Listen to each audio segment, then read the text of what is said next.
Os resgatados, capítulo 3. Trevas espirituais na igreja primitiva.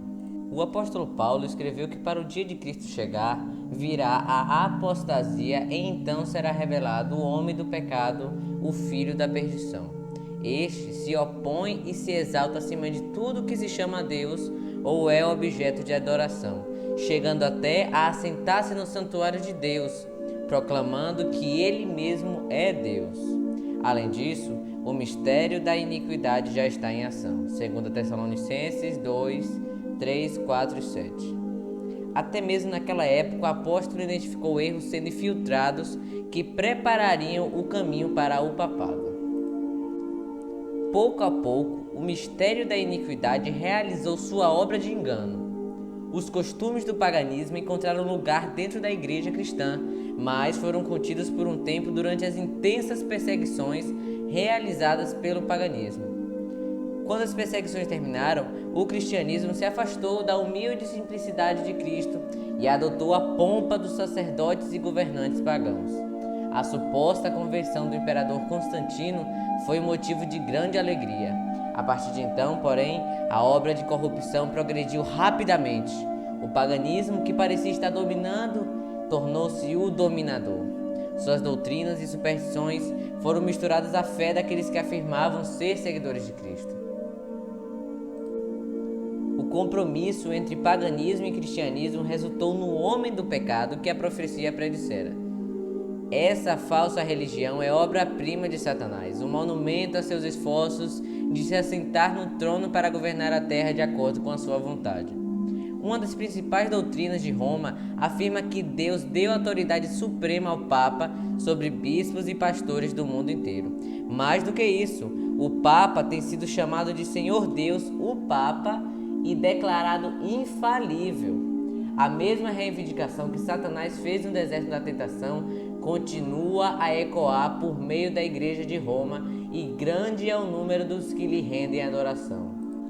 Mas aqueles que reverenciam a Deus enfrentam a falsa alegação do papado, assim como Cristo respondeu a Satanás: adore o Senhor, seu Deus, e só a Ele preste culto. Deus nunca nomeou nenhum homem para ser chefe da igreja. A supremacia papal é contrária às Escrituras. O Papa não pode ter poder sobre a Igreja de Cristo, exceto por meio de uma reivindicação falsa. Para que Satanás mantenha seu controle sobre o povo e estabeleça a autoridade do usurpador papal, ele deve manter as pessoas em ignorância quanto à Bíblia. Precisa esconder e suprir as sagradas verdades. Por centenas de anos, a Igreja Católica proibiu a circulação da própria Bíblia. O povo era proibido de lê-la. Sacerdotes e líderes interpretavam seus ensinos a fim de apoiar suas alegações arrogantes.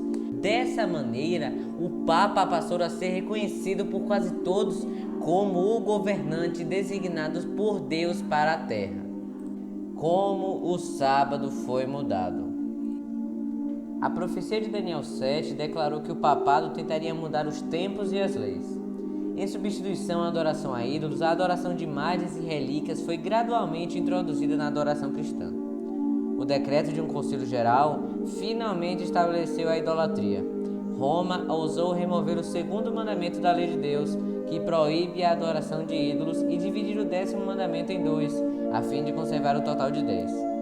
Líderes não consagrados da igreja também mexeram com o 4º mandamento, anulando o antigo sábado, o dia que Deus havia abençoado e santificado, e em seu lugar exaltaram a festa pagã, observada como o venerável dia do sol. Nos primeiros séculos, todos os cristãos guardavam o verdadeiro sábado, mas Satanás atuou para fazer prosperar a sua vontade. A igreja transformou o domingo em uma festa em homenagem à ressurreição de Cristo. Cultos religiosos eram realizados, mas o dia era visto como um momento de recreação. Além disso, o verdadeiro sábado continuava a ser observado e considerado santo. Antes de Cristo vir à Terra, Satanás inspirara os judeus a encher o sábado de regras religiosas bem rigorosas, tornando-o um fardo. Aproveitando-se da falsa luz que havia lançado sobre o sétimo dia, fez as pessoas o desprezarem como uma instituição judaica. Enquanto os cristãos em geral continuavam a observar o domingo como uma alegre festa, os levou a fazer do sábado um dia de tristeza e melancolia, a fim de demonstrar ódio pelo judaísmo. O imperador Constantino proclamou um decreto transformando o domingo em uma festa pública em todo o Império Romano. O dia do sol era reverenciado por seus súditos pagãos e honrado pelos cristãos. Embora muitos cristãos tementes a Deus gradualmente tenham começado a atribuir algum grau de santidade ao domingo, continuaram a observar o verdadeiro sábado em obediência ao quarto mandamento.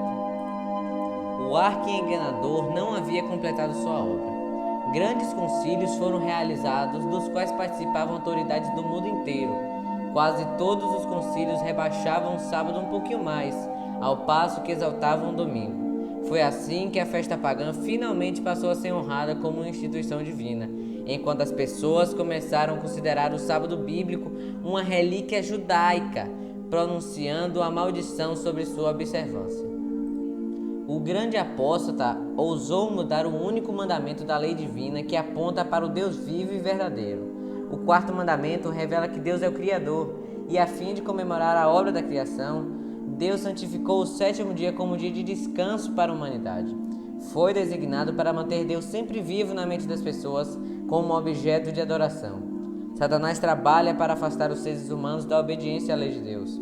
A fim de realizar isso, ele direciona seus esforços especialmente contra o único mandamento que aponta para Deus como Criador. Hoje, os protestantes alegam que a ressurreição de Cristo no domingo transformou esse dia no sábado cristão. Mas nem Cristo, nem os apóstolos concederam essa honra aos primeiros dias. A observância ao domingo teve sua origem no mistério da iniquidade, que já havia começado sua obra desde os dias de Paulo. No sexto século, o bispo de Roma foi proclamado cabeça de toda a igreja. O paganismo foi substituído pelo papado. O dragão deu à besta o seu poder, o seu trono e grande autoridade. Então começaram os 1260 anos de opressão papal que as profecias de Daniel e Apocalipse predisseram. Os cristãos foram forçados a escolher: ou abriam mão de sua integridade e aceitavam cerimônias e adoração papal, ou consumiam a vida em masmorras e até mesmo sofreriam a morte. Cumpriram-se as palavras de Jesus: vocês serão traídos até por pais, irmãos, parentes e amigos, e eles entregarão alguns de vocês à morte. Todos odiarão vocês por causa do meu nome. O mundo se transformou em um imenso campo de batalha. Ao longo de centenas de anos, a Igreja de Cristo encontrou abrigo em esconderijos e na escuridão. A mulher fugiu para o deserto, para um lugar que havia sido preparado por Deus, para que ali a sustentasse durante 1260 dias. Apocalipse 12:6. A ascensão da Igreja Católica Romana ao poder marcou o início da Idade das Trevas. As pessoas transferiram sua fé em Cristo para o Papa de Roma. O Papa era seu mediador terreno. Ele ficava no lugar de Deus para eles. Divergir, mesmo que um pouquinho de suas exigências, era motivo para castigos severos. Dessa maneira, a mente das pessoas se afastou de Deus para se aproximar de homens falíveis e cruéis, e mais do que isso, do próprio príncipe das trevas que exercia seu poder por meio deles. Dias de perigo para a igreja. As pessoas perderam o evangelho de vista e passaram a carregar o fardo de requerimentos difíceis. A igreja as ensinava a confiar nas próprias obras para expiar os pecados. Longas peregrinações, atos de penitência, a adoração de relíquias, a construção de igrejas, relicários e altares, o pagamento de grandes somas para os tesouros da igreja. É isso que ela exigia a fim de aplacar a ira de Deus ou obter seu favor. Por volta do fim do 8º século, aqueles que apoiavam o Papa afirmavam que, na era primitiva da igreja, os bispos de Roma tinham o mesmo poder espiritual que agora afirmavam ter. Monges forjaram escritos antigos, Decretos de concílios dos quais ninguém nunca ouvira falar antes foram descobertos, consolidando a supremacia do Papa desde os tempos mais remotos. Esses acontecimentos deixaram perplexos os poucos fiéis que se apoiavam no firme alicerce de Cristo. Cansados da luta constante contra a perseguição, fraude e todos os obstáculos que Satanás inventava, alguns que haviam sido fiéis até então desanimaram. A fim de ter paz e segurança para os próprios bens e a vida, afastaram-se do firme alicerce. Já outros não se abalaram pela oposição dos inimigos. A adoração de imagens se disseminou por toda parte. As pessoas acendiam velas em frente às imagens e oravam a elas. Os costumes mais desprovidos de sentido prevaleciam. Era como se a própria razão houvesse perdido seu poder. Se até mesmo os padres e bispos eram corruptos e amantes do prazer, não espanta que as pessoas que buscavam neles orientação tenham os afundado em ignorância e em vícios. No século XI, o Papa Gregório VII proclamou que a Igreja nunca havia errado, nem jamais erraria, de acordo com as Escrituras, mas não apresentou nenhuma prova bíblica para confirmar sua alegação. O orgulhoso pontífice também afirmou ter poder para destituir imperadores. Esse promotor da infalibilidade demonstrou seu caráter tirano no tratamento que dispensou ao imperador alemão Henrique IV. Por ter ousado desconsiderar a autoridade papal, esse monarca foi excomungado da igreja e demovido do trono. O decreto do Papa encorajava os próprios príncipes de Henrique a se rebelarem contra ele. Henrique sentiu a importância de fazer as pazes com Roma. Com a esposa e um servo fiel, atravessou os Alpes no meio do inverno a fim de se humilhar diante do Papa. Quando chegou ao castelo de Gregório, foi levado para um pátio externo. Lá, no frio rigoroso do inverno, com a cabeça descoberta e os pés descalços, aguardou a permissão do Papa para entrar em sua presença. Somente após 3 dias em jejum e confissão, o Papa lhe concedeu perdão. Mesmo assim, foi somente sob a condição de que o imperador esperaria pela permissão papal antes de assumir novamente os símbolos da realeza e exercer seu poder. Gregório sentiu-se triunfante com essa vitória. Ele enaltecia a si mesmo por acabar com o orgulho dos reis. Que forte contraste entre esse orgulhoso Papa e Cristo, que retrata a si mesmo suplicando a entrada à porta do coração. Ele ensinou aos seus discípulos: quem quiser tornar-se importante entre vocês deverá ser servo. Um dos principais ensinos falsos era a crença de que somos imortais por natureza e conscientes após a morte. Essa doutrina lançou as bases para que Roma instituísse orações aos santos e a adoração da Virgem Maria. Dela também surgiu a heresia do tormento eterno para aqueles que se recusam a se arrepender. Essa crença se tornou parte da fé papal nos primeiros anos da Igreja. Isso abriu caminho para mais uma invenção do paganismo, o purgatório, que a Igreja usava para aterrorizar supersticiosos. Essa heresia afirmava que existe um lugar de tormento no qual as almas daqueles que não merecem a condenação eterna sofrem o castigo por seus pecados e depois disso, quando livres da impureza, são admitidos no céu. Roma ainda precisava de outra mentira a fim de poder se aproveitar dos temores e vícios de seus seguidores: a doutrina das indulgências. A Igreja prometia a remissão completa de pecados passados, presentes e futuros a todos aqueles que se alistassem nas guerras papais para punir seus inimigos ou exterminar aqueles que ousavam negar sua supremacia espiritual. Ao pagar somas de dinheiro à Igreja, as pessoas podiam se livrar do pecado e também liberar a alma de amigos que haviam morrido e estavam passando pelas chamas de tormento. Dessa maneira, Roma encheu seus tesouros e conseguia sustentar a magnificência, o luxo e o vício dos supostos representantes de Jesus, que nem tinham onde repousar a cabeça. A ceia do Senhor foi substituída pelo sacrifício idólatra da Eucaristia.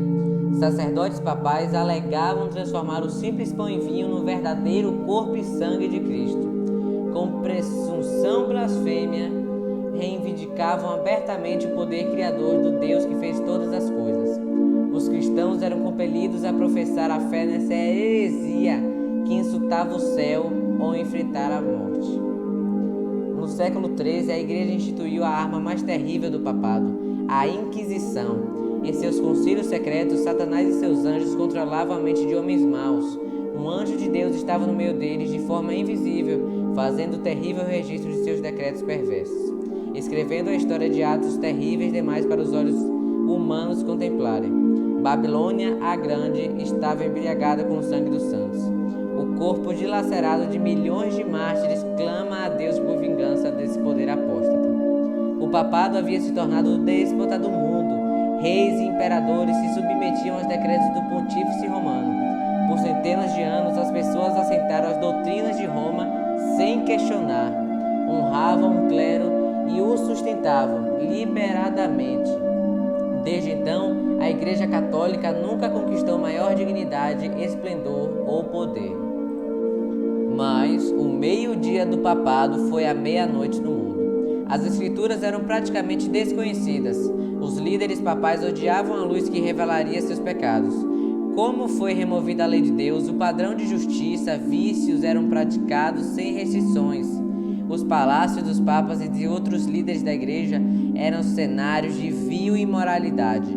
Alguns dos papas eram culpados de crimes tão revoltantes que os governadores seculares tentavam depô-los por serem monstros perversos demais para serem tolerados. Durante séculos, a Europa não fez progresso nenhum no ensino, nas artes e nem na civilização. Uma paralisia moral e intelectual havia recaído sobre a cristandade. Essas condições foram as consequências do banimento da palavra de Deus.